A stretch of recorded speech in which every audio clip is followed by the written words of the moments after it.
Libraries Face Sad Chapter by Pete Hamill. This is an essay, not a story. This is an essay, written in first-person point of view. Hamill describes the first public library he ever visited as a child. He grew up during the time before television. The library was a major source of entertainment for him and his friends. His local library was very beautiful. Hamill says he was always astonished by what he found on his trips to the library. He began reading in the children's room, with animal stories and classic adventures presumed to be suitable for children. Later on, he moved to the adult section. He read books about history and exploration, as well as Arabian Nights and Sherlock Holmes mysteries.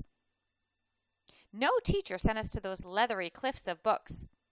Reading wasn't an assignment. It was a pleasure. We read for the combined thrills of villainy and heroism, along with knowledge of the vast world beyond the parish. Living in those other worlds, we could become other people. Jim Hawkins or Edmond Dantes, or most thrillingly, D'Artagnan with his 3 Musketeers. We could live in the South Seas, or Paris, or the Rome of Caligula. It never occurred to us that we were inheriting our little share of civilization. But that's what was happening. Hamill explains that his childhood library was built in 1906 with funding from Andrew Carnegie. Since then, the New York public library system has faced some difficult times. At these times, services were cut because the city lacked money. After the attacks of September 11th, the city had to reduce much of its spending. Still, he hopes that for the duration of the city's money problems, the library will not suffer. The reason is simple. In hard times, libraries are more important than ever. Human beings need what books give them, better than any other medium.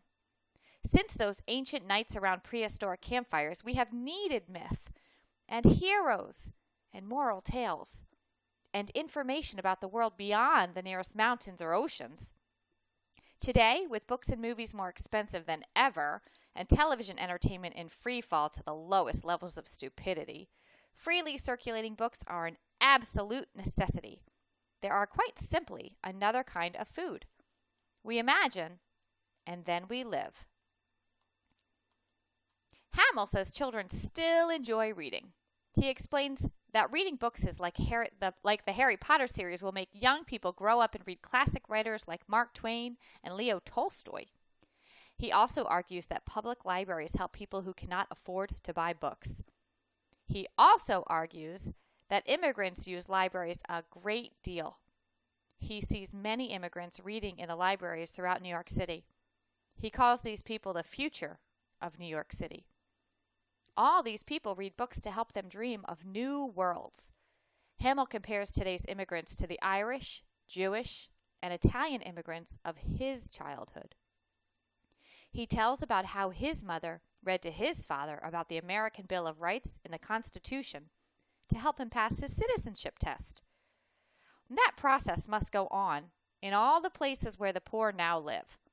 If it's impossible for the city to do it, then we must do it ourselves. Hamill argues that a private fund should be established to help the city's libraries. Wealthy people could be generous and emulate Andrew Carnegie, who helped fund over 1,600 public libraries.